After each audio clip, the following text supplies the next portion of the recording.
से जो भ्रष्टाचारी जो बड़े बड़े जिसने भ्रष्टाचार किए हैं उसको मोदी जी ले जाकर के चीफ इलेक्शन कमिश्नर बनाते हैं।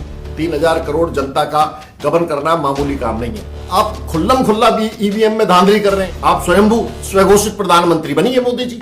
क्या जरूरत है आपको इतना लीपापोती करने की? डूबेगा तो डूब जाएगा, भाड़ में जाएगा तो भाड़ में चला जाएगा। कि ऐसे भ्रष्टाचारी को, किसी भी भ्रष्टाचारी, नॉट ओनली सुनील अरोड़ा, मैं कह रहा हूं किसी भी भ्रष्टाचारी को ले जा करके महत्वपूर्ण विभाग देने का मोदी जी का मकसद क्या रहा होगा? ईवीएम की मशीनें पकड़ रहा है, उसके खिलाफ आप राजकाज में बाधा का मुकदमा दर्ज कर दो। ये तो सरासर गुंडागिर्दी हो गई ना।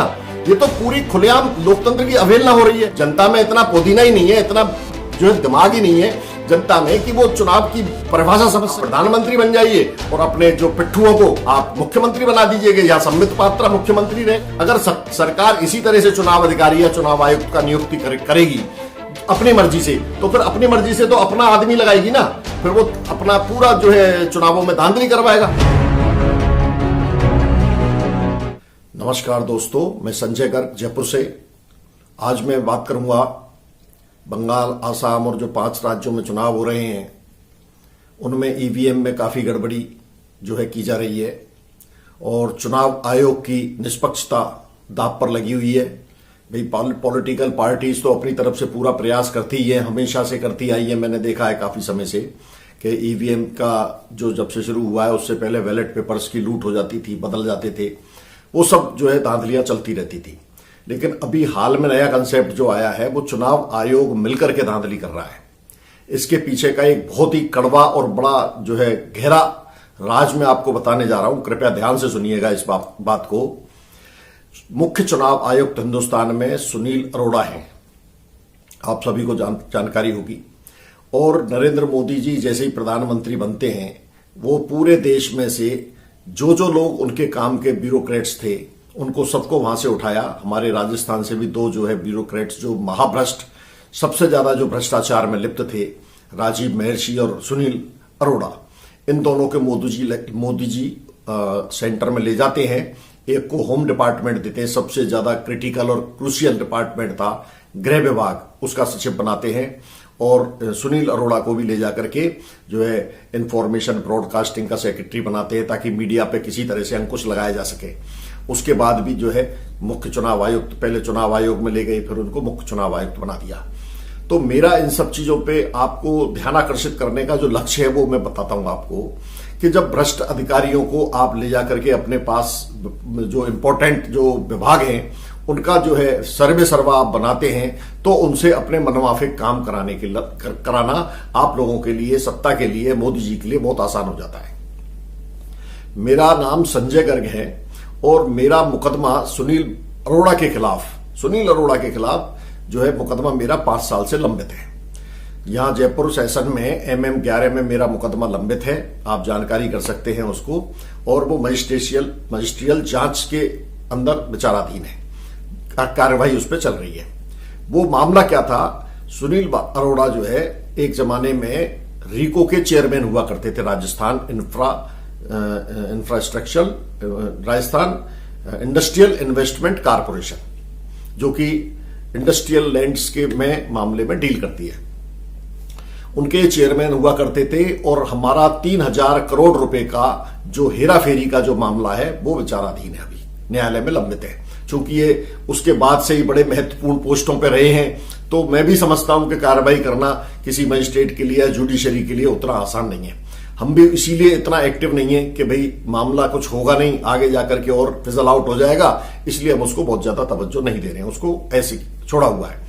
तो मेरा इस बात पे ध्यान आकर्षित करने का मतलब यह है कि ऐसे जो भ्रष्टाचारी जो बड़े बड़े जिसने भ्रष्टाचार किए हैं उसको मोदी जी ले जाकर के चीफ इलेक्शन कमिश्नर बनाते हैं, यानी मुख्य चुनाव आयुक्त बनाते हैं। उनकी सारी फाइलें उनके पास हैं, अगर वो चाहें तो वो 2 मिनट में इसको जेल भिजवा सकते हैं, मोदी जी चाहे तो, क्योंकि तुरंत एक्टिव कर दें, सीबीआई लगा दें, कोई भी डिपार्टमेंट को कह दें भाई इसको तुरंत कार्रवाई करिए आप, और कार्रवाई करके जो है मेरे को जो है इसके खिलाफ कानूनी कार्रवाई करें तो वो डेफिनेटली जेल जाने का काम है। 3,000 करोड़ जनता का गबन करना मामूली काम नहीं है और उसके स्पष्ट डॉक्यूमेंट है वो।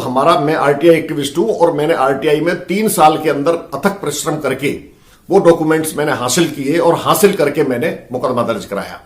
तो मेरा इस बात को कहने का पर्पस सिर्फ इतना सा है कि ऐसे भ्रष्टाचारी को, किसी भी भ्रष्टाचारी, नॉट ओनली सुनील अरोड़ा, मैं कह रहा हूं किसी भी भ्रष्टाचारी को ले जा करके महत्वपूर्ण विभाग देने का मोदी जी का मकसद क्या रहा होगा। मैं एक कॉमन आदमी के लिए तरीके से आपसे पूछना चाहता हूं कि उसका लक्ष्य क्या रहा होगा।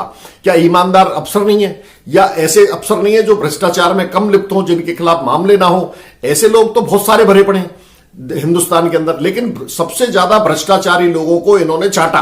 किस किस के खिलाफ ज्यादा मुकदमे हैं? राजीव महर्षि के खिलाफ दर्जनों मुकदमे जो है राजस्थान की कोर्ट्स में लंबित हैं। सुनील अरोड़ा के खिलाफ दर्जनों मुकदमे, मेरे अलावा भी बहुत सारे मुकदमे हैं जो उनके खिलाफ जो है न्यायालयों में लंबित हैं। तो ऐसे भ्रष्टाचारी को ले जाने का पर्पज मोदी जी का, इसको ध्यान दीजिए आप, इसको गहराई से विचार कीजिए कि लक्ष्य क्या होगा। लक्ष्य एक ही होता है दोस्तों कि भ्रष्टाचारी को पर अंकुश लगाना, उससे अपने काम कराना बहुत आसान होता है, क्योंकि उसे जेल जाने से बचना है, उसे कानूनी कार्रवाई से बचना है।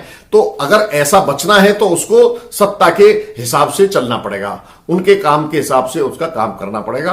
और यही उसकी मजबूरी रही है कि भाई सत्ता के खिलाफ वो जा नहीं सकते, और जैसा वो धांधली जो है चुनाव में कराना चाहते हैं वैसा वो आराम से करने दे रहे हैं। ये मेरा आपकी संज्ञान में लाने का बहुत जरूरी जो है इंपॉर्टेंट जो है इशू था कि मैंने कहा जनता के जानकारी में ये सारा मामला होना चाहिए। ये मेरा MM11 म्युनिसिपल मजिस्ट्रेट जो है 11 नंबर का जो है यहाँ पे जयपुर में, उसमें मेरा ये मामला लंबित है और जिसकी अभी जांच विचाराधीन है, चल रही है, कार्यवाही उस पर चल रही है। तो ऐसा जिसके या तो वो जो है निरपराध साबित हो गया हो कि भाई जो है उसको बरी कर दिया हो न्यायालय ने, ऐसा भी नहीं है। मामले आज भी एज इट इज चल रहे हैं, किसी भी मामले में ये बरी नहीं हुए हैं, ना आपके सुनील अरोड़ा बरी हुए हैं, ना कोई और अधिकारी बरी हुआ है। तो जब बरी नहीं हुए तो उनको ऐसी क्या इमरजेंसी आ गई कि उठा करके जो है महत्वपूर्ण ऐसे जो है चुनाव अधिकारी यानी मुख्य चुनाव आयुक्त के पद पर ऐसा व्यक्ति होना चाहिए जिसकी सार्वजनिक स्वीकार्यता हो। यानी जो बाकी की पॉलिटिकल पार्टीज हैं, चाहे TMC है, चाहे कांग्रेस पार्टी है, चाहे वामपंथी पार्टी है, चाहे आप पार्टी है, कोई भी पार्टी, जो भी पार्टी जो है चुनाव मैदान में है, उनकी सबकी स्वीकार्यता उस चुनाव अधिकारी या चुनाव आयुक्त के बारे में होनी चाहिए, और तब उसको चुनाव अधिकारी या चुनाव आयुक्त जो है नियुक्त किया जाना चाहिए। ऐसा मेरा मानना है, क्योंकि कहीं भी आप देखेंगे तो जो चुनाव अधिकारी लगाया जाता है वो सबकी एक्सेप्टेंस जब तक नहीं होती है उसको नहीं लगाया जाता।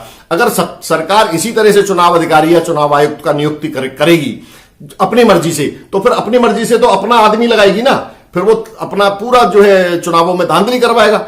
तो मेरा कहने का मतलब है, अगर वास्तव में लोकतंत्र को जीवित रखना है और लोकतंत्र को महान बनाना है हिंदुस्तान के को, तो आपको चुनाव आयुक्त की तुरंत प्रभाव से उसको बर्खास्त करना चाहिए और निष्पक्ष चुनाव आयुक्त की नियुक्ति होनी चाहिए, ताकि सारी जो पॉलिटिकल पार्टियां जो चुनाव मैदान में हैं उनकी तरफ से ओके हो जाए, उसी को चुनाव आयुक्त लगाना चाहिए, ताकि वो निष्पक्ष रूप से चुनाव जो है राज्य में या देश में जब भी हो तो वो करा सके और किसी को उससे कोई शिकायत ना हो।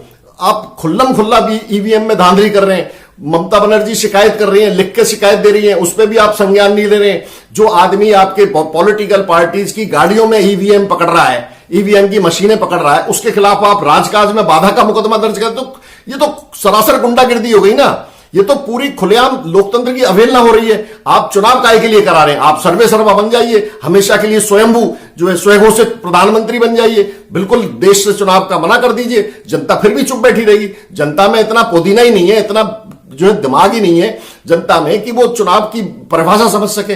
वो देश में लोकतंत्र की उसको जरूरत ही नहीं है, वो तो कहती है तानाशाही आनी चाहिए, मोदी जी हमेशा प्रधानमंत्री बने। तो फिर आपको चुनाव की इतना पैसा बर्बाद करने की देश की जरूरत नहीं है। आप स्वयंभू स्वघोषित प्रधानमंत्री बनिए मोदी जी। क्या जरूरत है आपको इतना लीपापोती करने की कि ये चुनाव आयोग रहेगा या चुनाव होगा, ये फलाना होगा ढिकाना होगा।